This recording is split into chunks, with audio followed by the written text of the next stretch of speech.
and seat at the table, but the challenge for HR leaders is, do they understand what's being served at that table? And there's somebody else who adds to that, Susan Singer of SHRM also says, free up HR to focus on what it should be, getting in the right talent, making sure they're developed appropriately, and looking at the strategy of the business. Where is the business going and what are the talent needs? There's a lot of talk of folks in HR who grew up in the transactional world who aren't equipped to operate in the strategic world. So I want to be able to turn this over to the group with some other views that CEOs have been sharing. I'm concerned whether my HR group really has the strategic thinking and business acumen to harness human capital effectively in meeting our business challenges. I need an HR partner with forward-facing solutions. Even with all our cost cutting, I'm afraid we may not be able to grow or even survive until the economy improves if we don't manage our workforce more carefully. Sure, our balance sheet is now stronger than ever, but after 2 years of navigating turmoil, I'm nervous that we don't have the right alignment of people, processes, and technology to take advantage of new opportunities in the economic rebounds. Now, here is what typically CEOs seem to have drawn up as their agenda. This is 2014, 15, 16 research. Yeah? What are CEOs expecting to see on their plate in the next 2 or 3 years? Sustained and steady top-line growth, excellence in execution, consistent execution of strategy by top management, profit growth, customer loyalty retention, finding qualified management talent, top management succession, corporate reputation, stimulating innovation, enabling entrepreneurship, speed, flexibility, and adaptability to change. I'm going to move this over to Dr. Chandrasekhar right at the start of this debate. What is your view on this theme? Is HR within organizations ready for this very compelling, very complex strategic theme? So, do I need a mic? Can you hear me? Since we're recording it, can I request everyone to use a mic? Okay. So, I love this saying that don't throw the baby with the bathwater. So what happens sometimes, the bathwater muddies the baby, but the baby is not at fault. HR function cannot be faulted for the failures of a few HR leaders. If I was to rewrite those for CEOs, I can rewrite them. How many CEOs have failed their companies and should not be at the table? If I were to write that for CFOs and go to Lehman Brothers, I could write the same. If the various parts of HR are being taken away, the various parts of marketing are being taken away, the various parts of finance are being taken away, and this is a corporate world, is a room for elbow room, etc. This is a dog-eat-dog world. So within this whole doomsday scenario, which has been painted so far, there are brilliant HR people who do understand what it means to be seated at the table. They are not just at the table, they have been invited to the table. It is a function of few people rising to the task at hand. Is average HR manager capable of rising to the task? The answer is yes. Do I believe there is a future to HR and can actually put this patchwork together and make it truly, after all, the best of knowledge is a patchwork, because the best of insights occurs at the intersection of disciplines. It doesn't occur inside a discipline. So HR is actually a combination of disciplines into economics, into behavior, organizational behavior, psychology, and our ability to harness them for the benefit for a for-profit company is what our task would be. Do we have the intellectual wherewithal to do it? The answer is yes. Is the ecosystem in India, one of the business schools and the HR education preparing us? In somewhat in measures it is preparing us. But is there a huge lag and there a drag? Many HR people not rising to the task? That is also true. So the only point I'm trying to make here is there is nothing wrong in the way the HR function is evolved or is expected to play a strategic role in helping the business to drive. Some people within HR are doing well, many others are not. Okay. Prince, can we get your view on this? Yeah. See, when you point one finger, 3 fingers point at you, right? And I quite agree with Doc, because if you look at the way our roles have evolved, right? So you start off with your industrial relations person at the time office or at the shop floor. Now, some people have an outlook to life, right? Some people say, how best can I take advantage of this? Or some people may say, what is this routine, mundane work? Now you take the movie, Karate Kid, right? Or you take the Kung Fu Master. Right? What you see in that is they make you do routine, mundane work. Right? Now, the master, what it tells you is that you have got to do these routine, mundane to develop dexterity in that particular area. It could be dexterity in judgment, it could be dexterity in thinking, it could be dexterity in collaboration, it could be dexterity in seeing what others have not seen. Right? Now, some people develop this dexterity. So, way Doc speaks, or way Adil or you, anybody speaks, can everybody speak that way? Right? So, that is one big challenge that we have, because we don't develop people with an outlook that will translate them into a flying butterfly. Right? That which everybody looks for. Butterfly has a short life. I say just look at the way the butterfly goes. So, some schools and colleges will not prepare you for this. Schools and colleges just prepare you for 10% of the input, 90% has to come from you. Right? Now take the very same CEOs who speak. How do they treat? Right? So you will get the results what you want to get. Right? So if the CEOs do not, HR is finally a CEO driven function. Right? You may influence him, but if he has decided that he believes people are in one way, the business is in another way, and outputs are in a third way, there is no way any function. The marketing function will also be at the same problem. The finance functions will also be at the same problem. Even the HR function will be. These very same people, you probably will have to look into their DNA. Right? Their DNA to people, their DNA to business. They could be very individualistic oriented, and they find a function, right, or a role. Tomorrow if the brand is not doing well, they will tell, I have got a branding person who is no good. It may be his problem. Right? Or if tomorrow the financial performance of the company is not well, they will tell, I have a finance person who is not able to really look at the profitability of brands and market opportunities. It may be his problem because he is not providing the right this thing, right? So it is probably not a right thing to take a browbeating on one function, right? But all these people have contributed to building of this function. So what are we doing? It's a point for reflection definitely for each one of us. What is it that we can do to make a change? Because we play a role which is very different.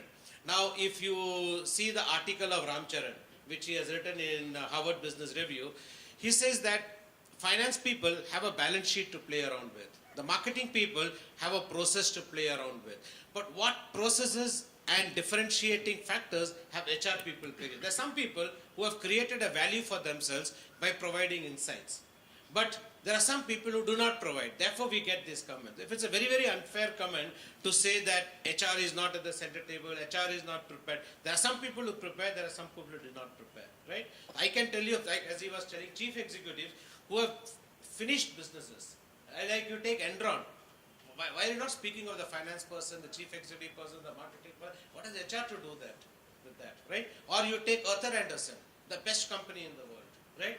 Or you take Satyam Vitsal, where we had acquired this thing. So why did it fall? It has all fallen because of the folly of the chief executives, right? So there is a folly in every person's mind.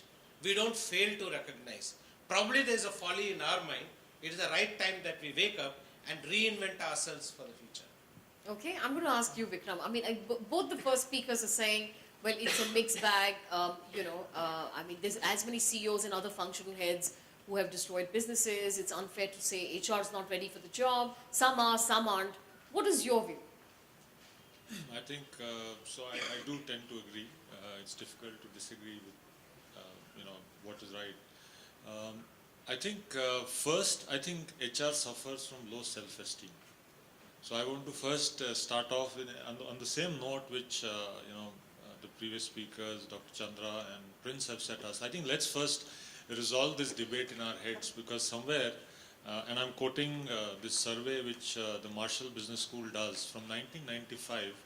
They've been, every 3 years they do a survey, and they reach out to HR professionals, senior HR professionals of 1,000 people plus companies, and they've been doing it now, you can imagine for how many cycles. And they ask the CEOs about the same question, is HR ready? And they ask the HR professionals. Any guesses which population has lower scores? So it clearly establishes that somewhere, even in 2015, we are still asking that question So therefore, I think we must stop that, beating ourselves up. That's the first thing. And from there, for those of you who love frameworks, I'm going to move to Dave Ulrich's model. My sense is, for all that, the point that Prince said, we made quite a bit of progress. We've traveled at, say, 80 miles per hour. We are capable of driving at 120.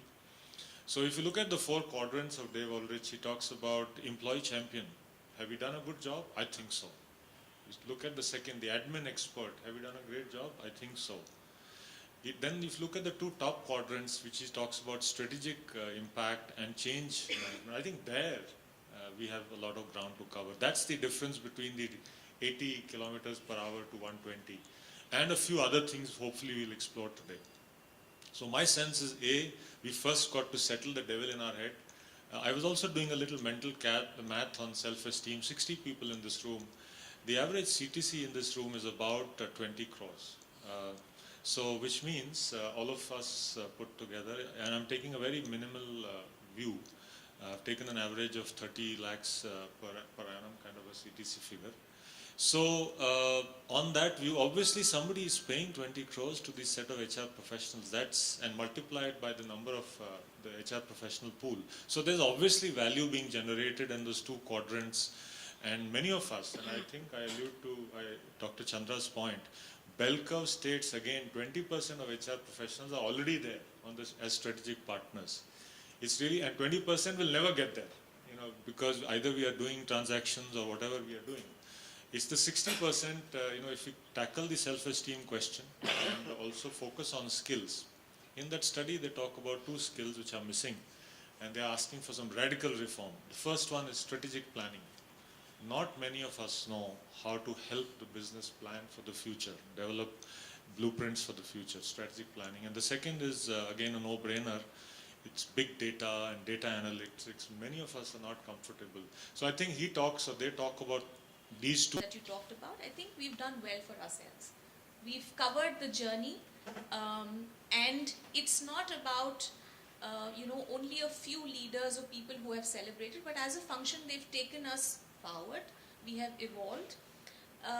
The idea is that we do not have to rest on laurels as to where we have come so far, but look at the fact that there is constant honing of skills within the HR fraternity that is required. All right, and we are not in an era where there are generalist roles only, but it is an area of specialization. All right, so understanding of whether analytics or different kinds of skills and specialization areas within HR is what is required, and I think we see increasing focus in business schools also to impart that kind of skills and knowledge to people. So in my mind, I think it's good to reflect.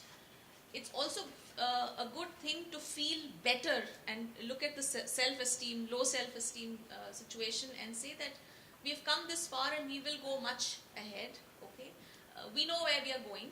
All right.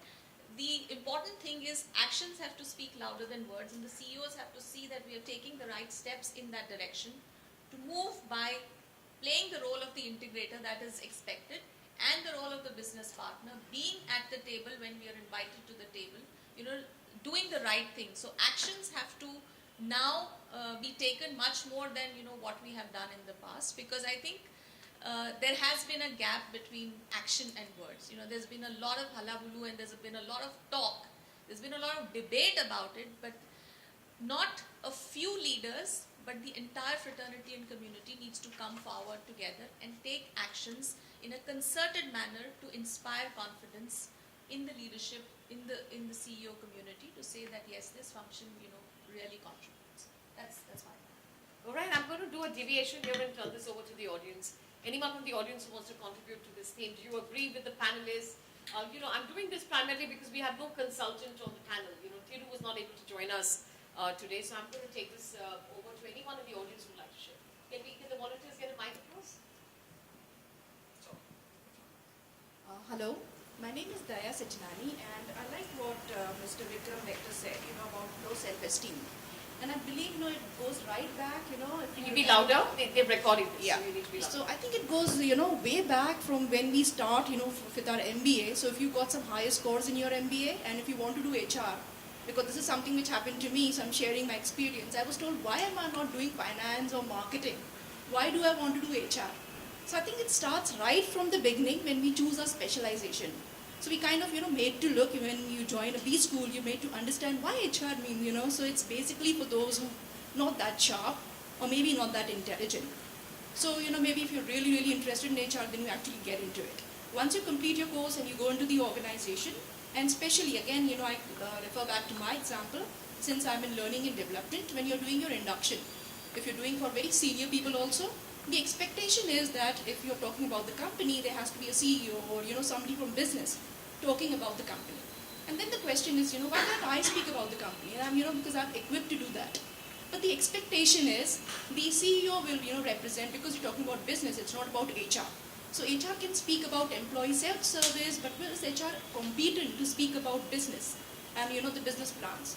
I think it all, depends on the HR professional, to take their chance. And I believe everybody gets that opportunity. And reach out to your CEO, reach out to your business head and say that, hello, if you're not present because maybe they're traveling, I can do that. And I think once you do that job well, I'm sure, that expectation is that, yes, I have here with me not really an HR generalist or maybe an HR specialist, but I have here a person with me who understands business and who speaks business language. I think that becomes really, really critical. And I don't believe that we really have to wait for an opportunity or get invited. I think we need to ask ourselves if there is a strategy conclave happening or, there's a business summit happening. We need to reach out to our business, to our CEOs and ask them that I want to be in this particular, meet. And if Right. I'm not invited, why am I not invited? Right. I really want to be there. You're saying demand that seat at Yes. the table or the exposure or Yes. whatever. Yeah. Let me get a Thank mic across to Adil here. Adil had a point. I think I have a louder Yeah. voice. It's okay, thank you. Vikram, I also did some rough calculation that of the 20 crores, some 12 crores are sitting right on the dial.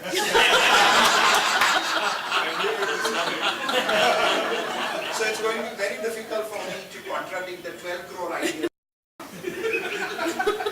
But I certainly want to contradict.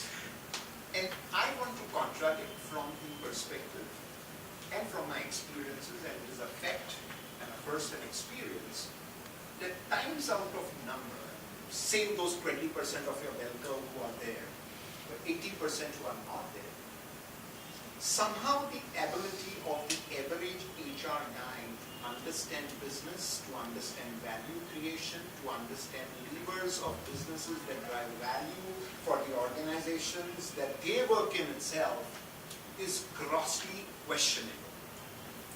And when that is a reality, jingoism is of course very good. I love to keep hearing that all of us in HR are right up there and all ready to be sitting and talking about business and numbers. I like one of the quotes which says, do you really know what is getting served out there? Or you also want to be on the table wanting to pretend that you understand and really don't know what is being served out there. That is the reality we need to be fighting with, rather than getting into a jingoistic argument as to, oh, they have also failed, so why can't we sit on the table and also fail? They failed, bad luck. They also need to be not there. But the question is, how do we make ourselves capable to be sitting on the table? And when we demand it, are we ready for it? And that's the question we need to be asking ourselves. And I think that whilst fantastic ideas, and I love the jingoism with which we all want to go and believe we are all there, question still remains, are we really there? Before we start demanding. Adil, I would like to both Hector and Adil. No? I have different, this thing. I don't think it is low self-esteem, right? It is. In your case, 6 crores sitting on that. Boss, I would have been very happy if it was 6 crores. But the fact is that the 3 fingers do not know that it's actually there. Yeah. See, if you look at the roles that I do agree with Adil, why I said you need to look at, you don't have to get browbeated. Every time when you get browbeating, your self-esteem will come down, right?